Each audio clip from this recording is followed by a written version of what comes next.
Hello students, our today's topic is differentiation. So students, first of all, we understand that what is differentiation?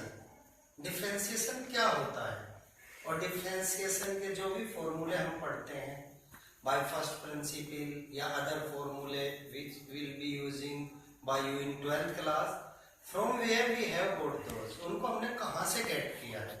तो पहले मैं सबसे पहले आपको डिफरेंशिएशन बताऊंगा कि डिफरेंशिएशन होता क्या है।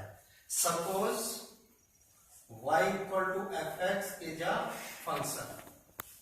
This function involve two variables x and y, where x is independent variable and y is dependent variable. So the value of y depends on the value of x. So if there is any change in the value of x with respect to it, the value of y will be changed. So for the time being, suppose the change in the value of x is delta x, and with respect to the change in the value of x, the change in the value of y, that is delta y. So if we take the limit of the ratio of delta y upon delta x when delta x approaches to 0, this is called the differentiation of y with respect to x. So students, मैंने अभी आपको बताया कि delta y upon delta x when delta x approaches to 0 is called the differentiation of y with respect to x, and this is written as dy by dx equal to limit of delta y from delta x when delta x approaches to 0. अब बच्चों मैं आपको बिल्कुल base समझाऊंगा, बिल्कुल base से बताऊंगा कि कहां से आपका LHD आया है यानी लेफ्ट हैंड डेरिवेटिव आया है और कहां से आपका RHD आया है यानी राइट हैंड डेरिवेटिव, जिसको आप अपनी 11th क्लास में पढ़ चुके हो। तो जरा बच्चों ध्यान से सुनना कि जब x के वैल्यू में डेल्टा x का चेंज होता है, अब जरा ध्यान से सुने, ये चेंज पॉजिटिव भी हो सकता है और नेगेटिव भी हो सकता है। तो फॉर द टाइम बीइंग हम इसको पॉजिटिव मान के चलते हैं। तो x का वैल्यू क्या हो जाएगा, x प्लस डेल्टा x हो जाएगा, x के वैल्यू में डेल्टा x चेंज होगा। तो इसके रेस्पेक्ट जो डेल्टा y आएगा यानी change in the value of y, that will be calculated by fx plus delta x minus fx, यानी इस इंक्रीज वैल्यू के फंक्शन का वैल्यू माइनस ओरिजिनल वैल्यू के फंक्शन का वैल्यू निकाल करके हम डेल्टा y गेट करेंगे। अंडरस्टैंड? क्लियर बेटे?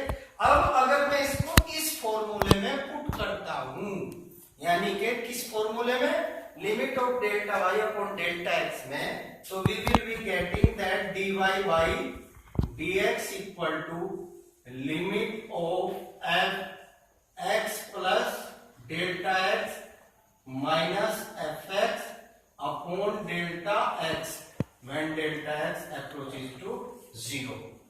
अभी अभी मैंने आप लोगों को बताया, just a few minutes ago I have told you that delta x may be positive or negative, means अगर x का वैल्यू बढ़ता है तो डेल्टा x पॉजिटिव होगा और अगर x का वैल्यू घटता है तो डेल्टा x नेगेटिव होगा।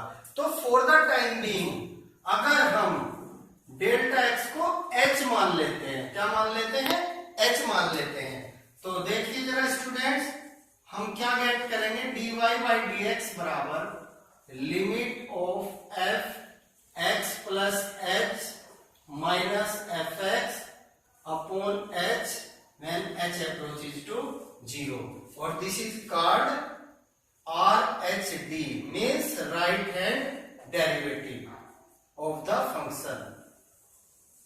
Got it बेटा?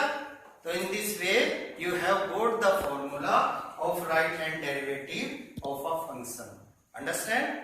Is it clear to you?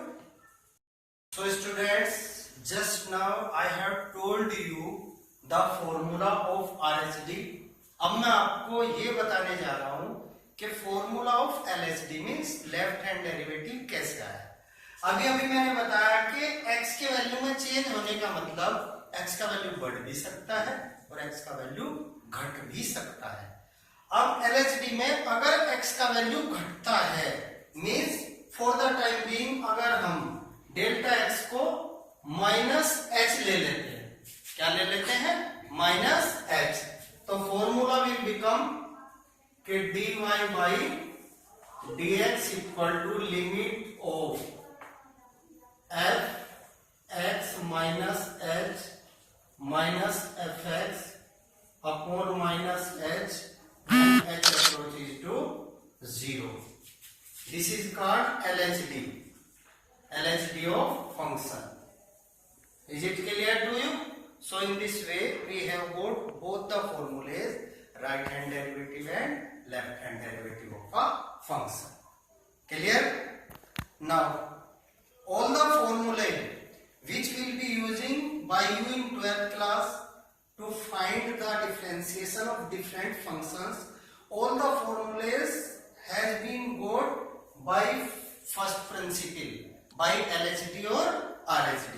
Means if any function is differentiable, यानी अगर किसी फंक्शन का डिफरेंशिएशन पॉसिबल है तो LHD का यूज करो या RHD का यूज करो, you will get the same answer. Is it clear to you? So by your 11th class you have found the differentiation of different functions by using left hand derivative or right hand derivative, I mean to say by using first principle. So now I am going to tell you some formulas which you will use in your 12th class to find the differentiation.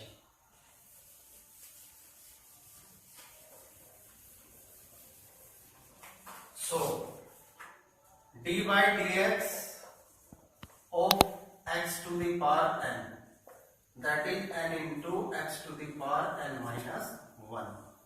Second, d by dx of e to the power x, this is e to the power x. d by dx of a to the power x, this is a to the power x into log a. Here the base is not written in log. Where base is not written, there we regard the base e, means natural base. Fourth, d by dx of log x, that is 1 upon x. Understand? But if the base is not e of log, means d by dx of log x base a. So first of all we make the log at base e, and the formula of log x at base a equal to log x at base e upon log a at base e. Means if base e is not given in log, तो जिस number का हम logarithm find कर रहे होते हैं numerator में उसका लॉगरिथम ई बेस पर लेंगे और डेनोमिनेटर में जो बेस दिया होता है उसका लॉगरिथम ई बेस पर डेनोमिनेटर में लेंगे. Clear? Okay students, so the differentiation of log x base a equal to differentiation of log x base e upon log a base e. ये आपका कांस्टेंट हो गया. कांस्टेंट की पहचान कैसे करेंगे आप? कांस्टेंट की पहचान मैं आपको बताता हूं, ध्यान से सुनेंगे कि जिसके रेस्पेक्ट हम डिफरेंशिएशन निकाल रहे होते हैं, यहाँ पर किसके रेस्पेक्ट निकाल रहे हैं? x के. अगर वो फंक्शन में नहीं है तो वो क्या हो जाएगा? कांस्टेंट हो जाएगा. क्या हो जाएगा? कांस्टेंट हो जाएगा. तो यहाँ पर 1 अपॉन log a क्या हुआ? कांस्टेंट हुआ. और अगर किसी कांस्टेंट से किसी फंक्शन में मल्टीप्लाई होती है तो उसको क्या करते हैं? हम पहले ले लेते हैं. 1 upon log a base e into d by dx of log x base e. You know that what is the differentiation of log x? That is 1 upon x. तो इसका डिफरेंशिएशन हुआ 1 upon x into log a base e. So differentiation of log x at base e is equal to 1 upon x into log a base e. Clear? Some more formulas are there. Trigonometric formula हैं कुछ. This is differentiation of sin x. ये होता है cos x. Differentiation of cos x. ये होता है minus का sin x. And differentiation of tan x. ये होता है sec square x. And differentiation of cot x. ये होता है माइनस का cosec square x. Differentiation of sec x, that is equal to sec x into tan x. और differentiation of cosec x. cosec x का differentiation minus cosec x into cot x. So students, आज मैंने आपको differentiation क्या होता है उसकी definition और डिफरेंशिएशन का पूरा इंट्रोडक्शन दिया है. आज कुछ फॉर्मूले मैंने आपको बताए हैं, आप उन्हें लर्न करें और अच्छे से याद करें. कल दूसरी जो वीडियो आएगी वो आपकी चेन रूल पर, जो कंपोजिट फंक्शंस पे लागू होता है, प्रोडक्ट रूल पर और क्वेश्चन रूल पर होगी, जिनको पढ़ने के बाद में आप किसी भी बुक से क्वेश्चंस को इजीली अपने आप कर पाएंगे. आपको किसी तरह की कोई दिक्कत परेशानी नहीं आएगी. तो आप चैनल को लाइक और सब्सक्राइब करें और आगे आने वाली वीडियो को अच्छे से देखते रहें. आपकी सारी प्रॉब्लम सॉल्व हो जाए.